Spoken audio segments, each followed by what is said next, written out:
This is going to be a quick video on the JG mp5. This is the metal bodied version, as you can see, with the collapsing stock and normal handguard.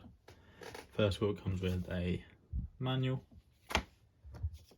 8.4 volt NIM battery, charger for the battery, high cap magazine holding about just over 200 rounds, about 230, and a little bag with about a mag full of pellets in it. Starting off with the gun, from the front there is a plastic flash hider, which as you can see is not on at the moment. I've just taken it off and I can't remember where I've put it. We also have some metal 14mm counterclockwise threads, as well as the metal front sight post with the front sling point.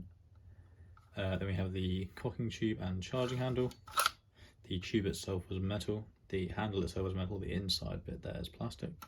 We also have the plastic handguard where the battery goes underneath, which I'll show you in a minute.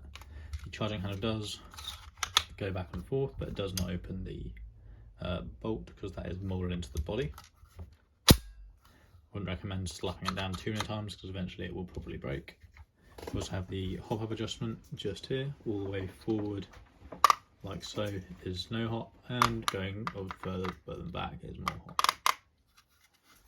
We also have the top rail which comes with them. You can mount this on the little claw mounts on the side. It can either be flipped around this way or that way, depending where you want to mount your sights, and just attaches through 4 screws on the top. The body on this one is metal, and also has a sling attachment point just here.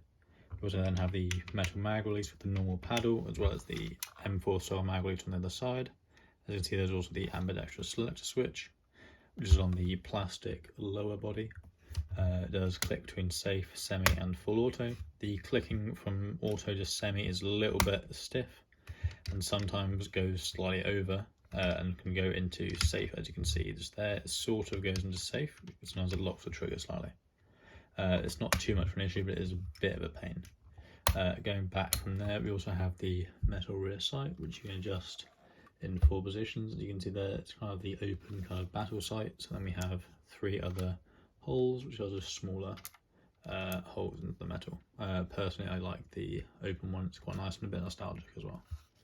Then we have the stock, we have the mounting plate here, which is plastic, and we have 2 metal stone attachment points, one on the other side, and then the adjusting stock, which has 5 positions, all the way closed, which you adjust it just by this little paddle here, all the way closed, first position, second, third, fourth, as well as also being all the way closed. The arms here are metal, but the body itself, the stock, is plastic, with a rubbery plate on the back and another little sling attachment point.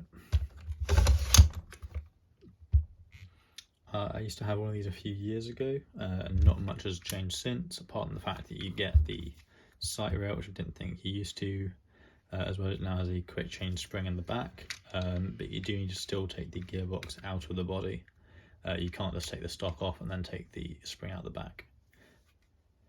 The wiring is to the rear, so the wires come out the gearbox and go all the way around to the front. So if you were planning on getting a MOSFET or something like that similar, you would probably need to do the same thing with the wiring, getting it rear wired, and the wires come out, go all the way through the body like that. Let's do a quick shot of the gun. As you can see, it came with a 8.4 NIM battery, which I'll use. The only thing I've done to this is change the plugs from mini Tamiya to Dean's. So just try it with the NIM battery, is just change it over, put a little adapter on. I don't plan on using the batteries, I haven't changed the plug on there, but I did want to put Dean's on the gun itself.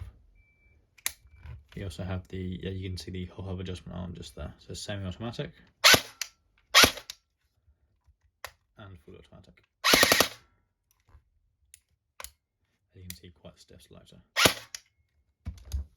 So that's on the 8.4 NIM battery. 7.4 is going to be similar, and we also have a 11.1 here. This is a 1300 mAh 20C Spectre Arms battery. So let's put that as a semi and automatic. So the rate of fire speeds up quite a lot. The gun does not sound great on any battery, to be honest. Actually, it is quite screechy, and I think it needs a bit of shimming adjustment maybe. I did have a look at the motor height, but that hasn't changed anything at all. I think it needs new gears or just shimming a bit nicer, because it doesn't sound great at the moment. It shoots at 325 to 330 FPS. I haven't been able to shoot outside the range yet. I've only put about, I don't know, 100 or 200 rounds through it. This is a quick kind of first impressions. The one I owned a few years ago was the plastic bodied version.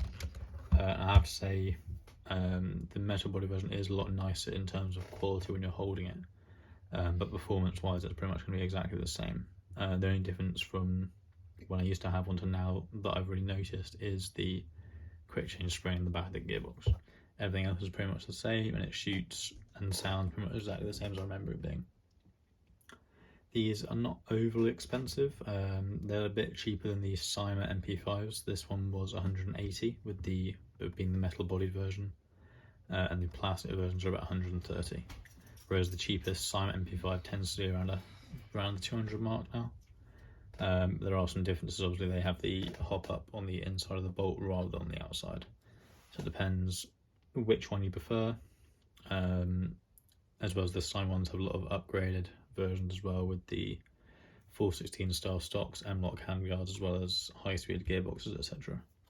But in terms of basic MP5s, this is a pretty good bet. It's nice quality externals. The internals could do a bit of an update, as I said, with the screechiness, but overall it's a pretty nice gun, and you'd be fine just using it as it is if you're okay with the noise. I'll do another video about the internals at some point when I have a look into it and try and make it sound a bit nicer, but that's going to be it for this quick video.